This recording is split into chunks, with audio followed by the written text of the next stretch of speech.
Yes. Islam.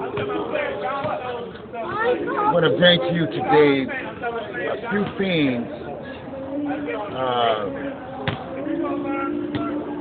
that the teacher or the preacher will never show you because their intentions are to keep you mentally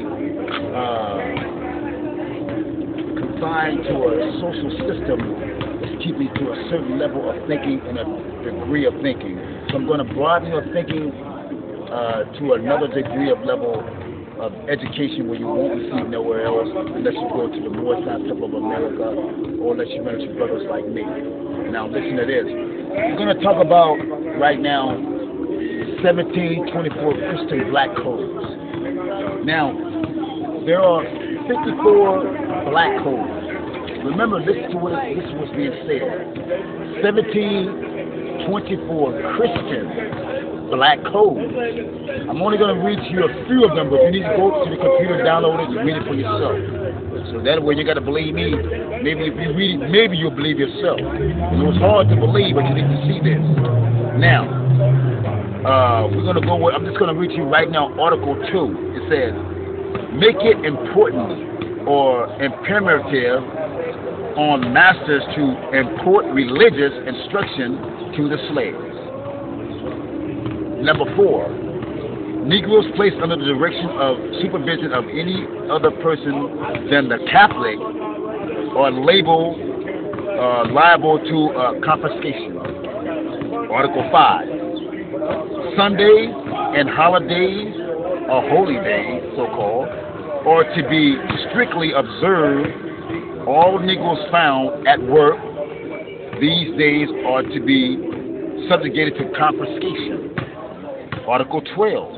We forbid slaves to carry offensive weapons or heavy sticks under the penalty of being whipped and having solid weapons confiscated, or the benefit of the person seizing the same, and exception is made for of these slaves who are hunting or shooting for their masters and who's carrying with them written permission to that effect, or are bringing designated to someone known mark or badge.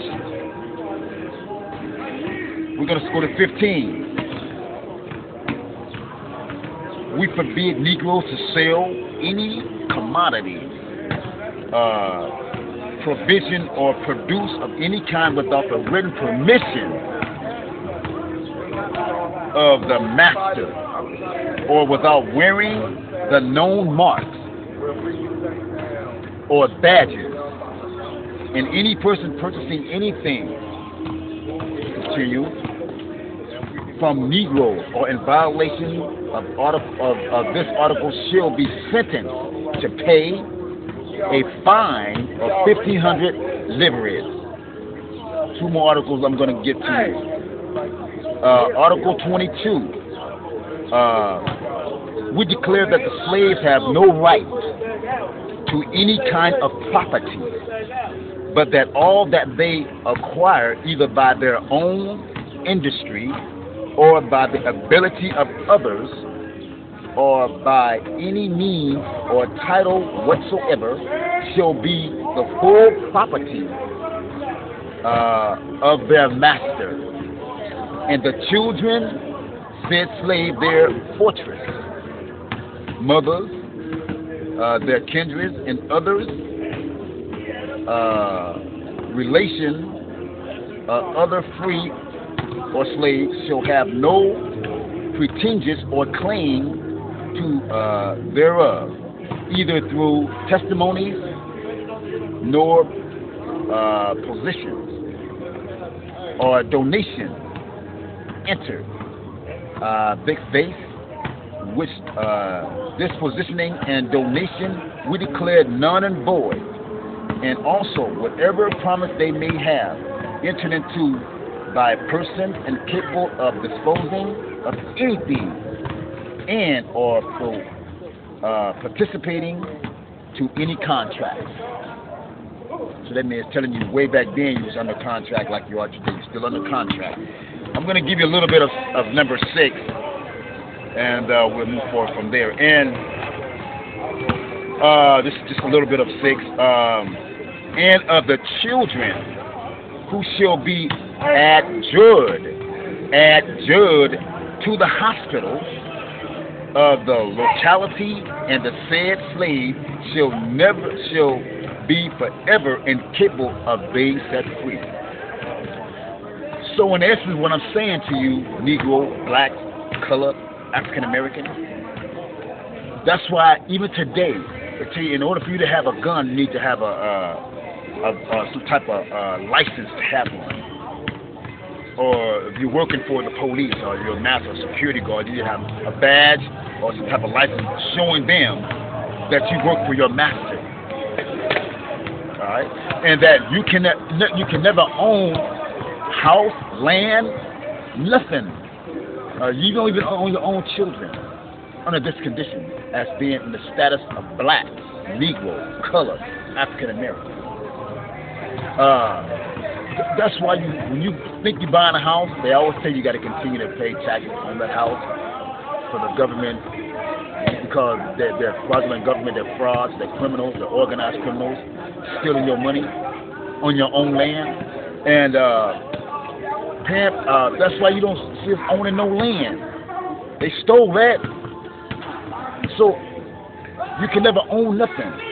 And then telling you right here in the Christian Black Code that the hospital, the doctors, either by knowing, some of them may not even know, if they tell them to go and get you to sign that birth certificate in order to bring your children into their jurisdiction. That's why the doctors always come to you with that birth certificate. Here, sign this. Saying that they take the position of the act that your mother gave when she gave birth. They gave birth, and that the baby was born in whatever state that you're in, like a boat coming off on the ocean and going into that state. They have a certificate and documents to the sovereign of that land in order to do commerce and trade, and that's all it is, commerce and trade. That's what it is. Your children being sold as commerce and trade. That's why they'll be paying taxes the rest of their life under the status of Negro, Blacks, and Colors.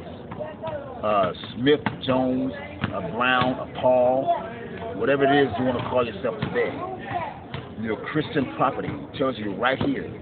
So those of you who wants to be Christian, you know, I've been starting to believe that, well, I don't believe, I know for a fact that a lot of our people simply don't want to be free. They just don't want to be free. It's a known fact. All you got to do is study and look at their behavior and look at what's going on today and the information that's out there for you to go and get. But a lot of them, truly, I believe, and I know, not that I believe it, just what I know, that they do not want to be free. They don't want to take responsibility, not only for themselves, but their children, their education, what's going on in the so-called government or in the neighborhood, their community. They just want to sit back and say, I'm just going to wait on Jesus, and I'm going to go to church every Sunday and let the preacher do it. I'm telling you right here that the pieces of COINTELPRO, for who? Corporate Fraud America. You understand me? So you need to claim your nationality in order to get out of there. And if you claim your nationality, your birthright, your divine birthright of your ancient forefathers and foremothers, you can go and claim some land without paying no money. You can go and claim some business without paying no money. You can claim your house without paying. The house that you're now living in, you're paying taxes on, if you go right now and change your nationality, change your status, your name, and become sovereign to the land, and find out what Noble Drew Ali did to bring that back to you, then you don't have to pay no more taxes on your house, your land, your car. You can bring your children back. You can be free. You won't be paying tickets. Let me give you a fundamental principle on a little bit of some law here. Now, I'm going to, when you get time, I want you to read the Peace Treaty of 1787. And then read the letter from George Washington. Then you'll realize that you're in your own land. You understand me? You'll know that you are there now in your own land. Did you know that the first Constitution was the Article of Association in 1774. The Association was under the Continental government. The second was the Article of Confederation. Remember the Confederation? From 1781 to 1788. And the third was the Declaration of Independence, 1776, when they got so-called their independence. That's when, well, let me continue on. And the fourth was a president under the present United States Constitution adopted in 1789. Remember, George Washington, the so-called, was the first president in 1789. So, who was president? Who was in charge before 1789? Who wrote all these constitutions? How did they get here? It wasn't the British. It wasn't the English. It wasn't an England man or a Spanish man. Who was here? It was you and your people, Moors. You understand me? Morocco. This is what we are. We're in Morocco. They branded it as America, but you're in Morocco. And when you learn history and law, and when a corporate fraud police step to you, and then if you know law, you study law, and then you study history, because history and law goes together, then you will know that the pig that's stepping up to you is a fraudulent security guard working for corporate America. And then you can ask him for his delegation of authority order from Congress. You can ask him from which government does he work, where's his flag. You understand me? Once you get the knowledge and understanding of all of this, that's why it's so important that you should gain your nationality. You understand me? But then you become the law. Under the status of Negro, Black, and Colored, corporate America owns you. That's why they come to you and tell you you need your driver's license. You need to have a badge to do this. You need to have a Social Security card to do this. In order to work, you got to have what they call a California ID citation page, a taxpayer's card. That's all it is. You understand me? So they can keep getting money out of your pocket every single day. All the tax that they get out of your money, they take it and give it to the Jesuits of Rome. It's not for this land here. You understand me? So what you need to do, in essence, is go and learn what your nationality is. Go and learn what your sovereignty is. Go and learn who your history is. You understand me? Because there's a difference between allodial law and feudal law. You see, the judges, the senators, the president, the governors, the police, they all took an oath under these constitutions. And they took an oath to uphold your inalienable rights. But Negro, Blacks, and Colors only have privileges. You understand me? So you need to throw that out and get your nationality. And because they're turning your human rights into a crime or privilege, and then making you pay for it. You understand me? They criminals. You can't take it to them. They take it to international court. You understand me? So what you need to do, in essence, is go to the Moorish Science Temple of America, or just go to a computer and learn your true history. Learn what world history. You understand me? Learn where you was at before 1776, before 1609, whatever they want to call it. You understand me? Find out who was here then. We're not Indians. We're Moors, Moorish Americans. You understand me? Just wanted to get this, get you to another level of thinking, so you can get it to your children and help them. You don't want to help yourself. Those of you who are thinking about maybe you want to be free, but this here can free you up. Until then, you will be a slave. You will continue to pay your master. You understand me? But me, I self-law am master. You understand me? I too, il hermano. I'm out.